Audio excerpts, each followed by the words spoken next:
I weigh 112 pounds, steady.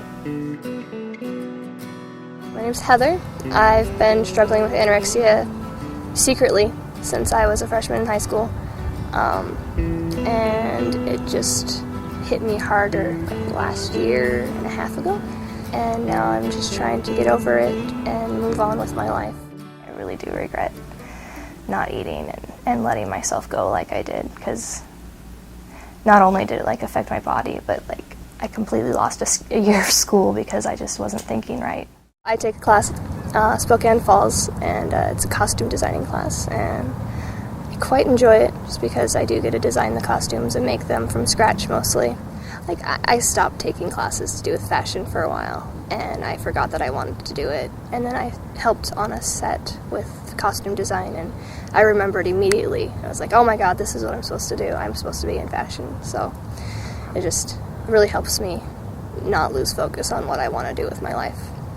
I always read Cosmo in 17, and the girls in there were much different than I was.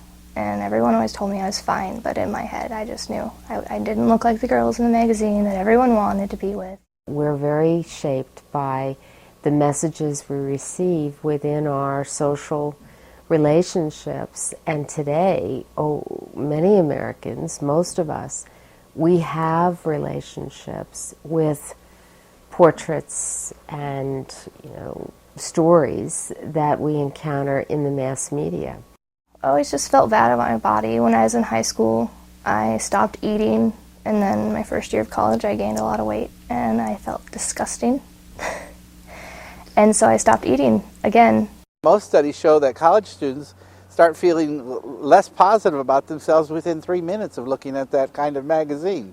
So it's really kind of a reawakening of who they are, what they're capable of, trying to extend this concept of what's attraction. I always kind of wanted to be a model. One summer I went to a modeling agency, and they actually basically told me I was too fat, and I only weighed 118 pounds at the time. And they told me I should lose at least another 1.5 inches off my hips when they were already only 37 inches. And I was just like, okay, and then I dropped literally 10 pounds within the next 2 weeks. I think I have gained weight. I have no idea. I don't own a scale just because of the reasons that, I had an ex-boyfriend who had a scale, and when we were dating, I would weigh myself 4 or 5 times a day when I was over there. I would skip breakfast, and then I'd skip lunch, and I'd just eat dinner, or I'd have a really small lunch and have a really small dinner. But now I try to eat breakfast. I try so hard to eat breakfast now. It's just so hard because not eating it for the longest time really makes me sick now. And I make sure I eat lunch, and I make sure I eat dinner, and then if I remember, because I'll forget I'm hungry. I've trained my body to not realize it's hungry, and that's what you do. You ignore the hunger pains, you ignore the fact that you're going to pass out and fall on the ground. I get about 700 or 800 calories a day, so I'm not gaining or losing weight at this moment because I'm sustaining the starvation in my body. Yeah, see, anorexic. Being filmed eating pizza was kind of weird because I'm like, oh, look at I'm a pig, but I only had 1 slice, and I'm still kind of in the mode of, I can't look fat or whatever. It's really sort of strategic communication to sell us something that we might not need. That beauty can't be natural. Beauty can only be achieved through the purchase of products. So you'll see young girls perhaps at a Starbucks drinking high-calorie drinks and looking at fashion magazines simultaneously and concerned about their weight. And you go, oh, the advertising industry is providing both of those pictures simultaneously. So everybody turns out a loser in that proposition. You look at the little, CoverGirl ads in magazines, and they have perfect skin. Some women on print ads aren't even real. They just take different parts of different women in computer, put it together on computer, so she's a perfect woman. And I think that's terrible because it puts this unrealistic view on life and what women really look like. We've all seen these images of what we do with pixels and what we can do with changing how a person looks And if I don't have a symmetrical face, I can do it. I can enlarge the pupils because we're attracted to people with large pupils. I can change skin tone, skin color, skin hair. I can do all that on magazine advertisements almost better than I can in live video, live footage. But with the pictures, that's all studio work these days. And so it used to be the camera never lies. Now the camera always lies. You have a courageous example like Kate Winslet, the actress, who, after she was profiled in a major magazine, she went on several programs and said, you know, those are not my thighs. They really slimmed down my legs. They take away all, you know, the naturalness to a woman and they make it what they want it to be. And I think to them it's just making, you know, the clothes look good or the makeup look good. They don't see that people really look at these things with a deeper thought than just look at the pretty shoes. I think they're just smarter advertising when you don't use people in it, because you're not trying to compare yourself to the person in it, you're just wanting the product that they're selling, rather than selling the person in the image.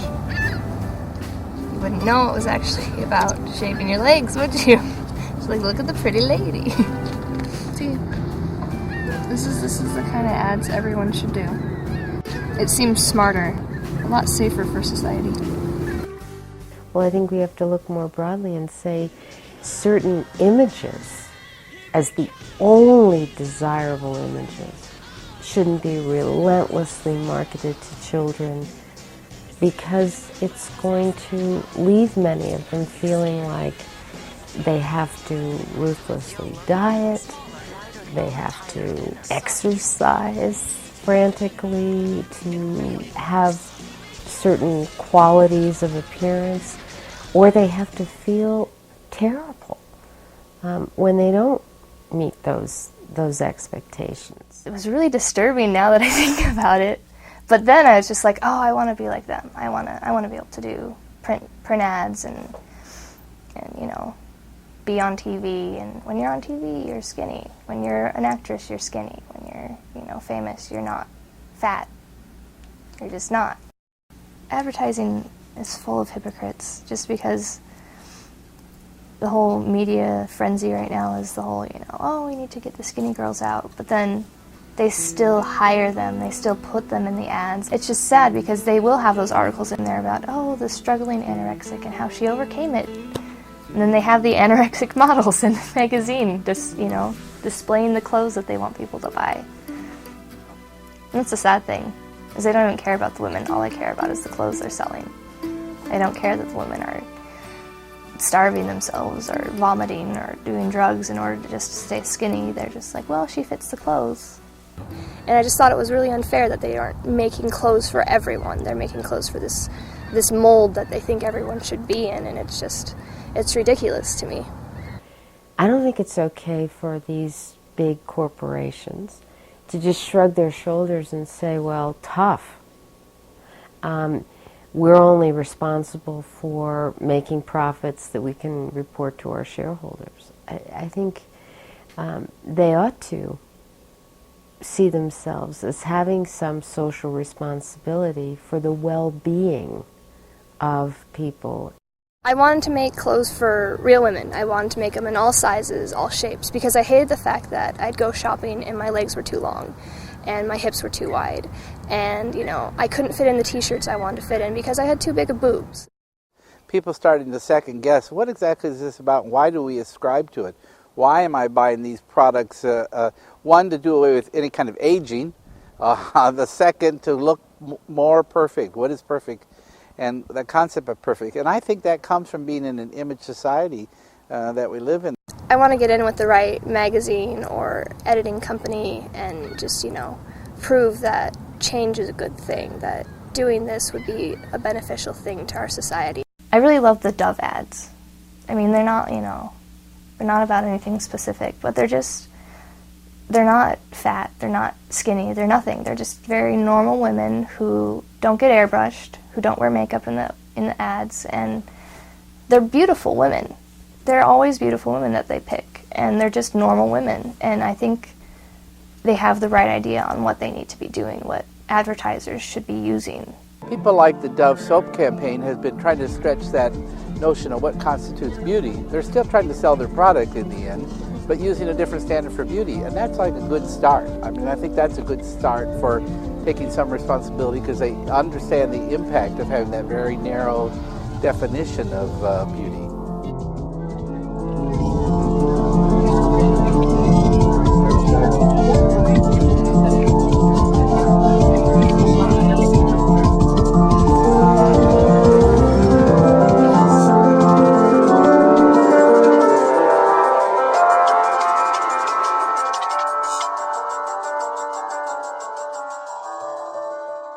There are standards of beauty that are somewhat universal, but they were never associated with a product. It's the associating physical image with products that creates this mass market. And at one time, if people lived in a village of 100 people, there were maybe 10% who were more beautiful than somebody else. But with media, the beauty images are exaggerated. I mean, you'll see, if you look at a magazine, everybody's beautiful. If you look at the television shows, everybody's beautiful. And so you're competing with a false sense of what everybody else looks like.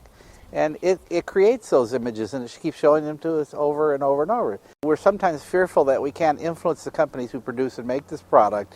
But really, if we start to organize ourselves and we work towards influencing magazines, newspapers, television, advertisers, and so on, we can make a difference, but we really have to start pretty young. I think they need to realize that they have a lot more power than they know. Little girls are looking at those pictures. Little girls are reading those stories. My wife teaches second grade. She has second graders who are pinching their thighs and saying they're fat. Not the boys, but the girls are already doing this. They're pulling on each other. They have the concept of what they have to look like. They're already thinking of dieting as young as that age. Those are negative consequences. I was that little girl who wanted to look like those people because I thought they were real and they weren't.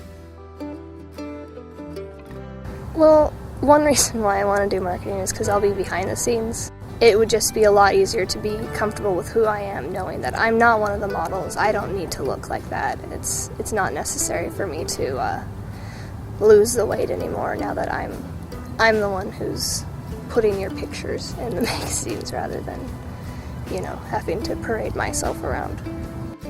We want to look like ourselves. We want to be beautiful within ourselves. We want to feel pretty on the inside and grow up comfortable with whoever we are.